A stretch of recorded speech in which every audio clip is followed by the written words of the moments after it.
Without further ado, we start off with the DH. In the NL, Bryce Harper and William Contreras advanced to the next round of voting in the National League, with Albert Pujols missing out on a chance to be in that starting lineup. Now, Harper is 6 to 8 weeks out after undergoing thumb surgery, but the six-time All-Star and 2021 NL MVP was batting .318 with 15 bombs and 48 ribbies prior to the injury.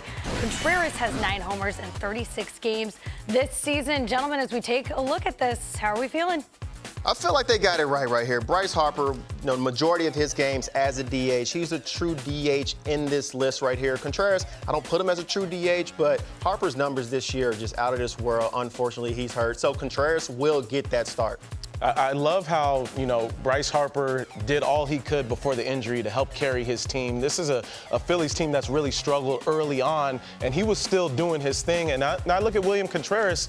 He's a guy that hasn't had a whole lot of playing time as far as every day, but he's contributed big time to his team, OPS plus at 143. So you're talking about somebody that's 43% better than league average when it comes to that offensive production. Yeah, it seems well-deserved for Harper, and you saw the passion there when he was hitting the thumb by that Blake Snell pitch. Okay, in the American League, two of the best sluggers in the game, Yordan Alvarez and Shohei Otani, advanced to the finals. Now, Alvarez is seeking his first All-Star selection and is currently tied for second in the AL with 23 homers, while the 2021 All-AL MVP Shohei Otani has 17 homers and an .855 OPS this season. Okay, 1 and 2 here. Do we think anything should be reversed or changed, X?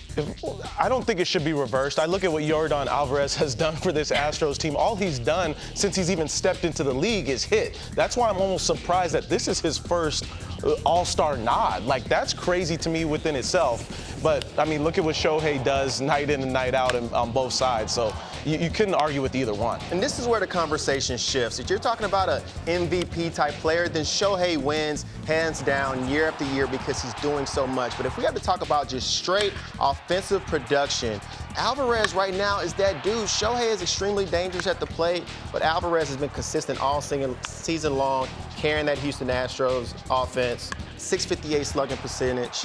It's just, he's one of those guys, when he steps to the dish, every time he swings the bat, it's something really loud happening. And he's a big guy with a small man's approach, but he goes out there, tries to pepper it through the middle, and he'll hit that back wall at Minute Maid Park. It's fascinating to see him. It was so fun to watch him in the postseason. Such a great approach at the plate. I love how you mentioned, like, the approach and not just looking to hit home runs, being so big.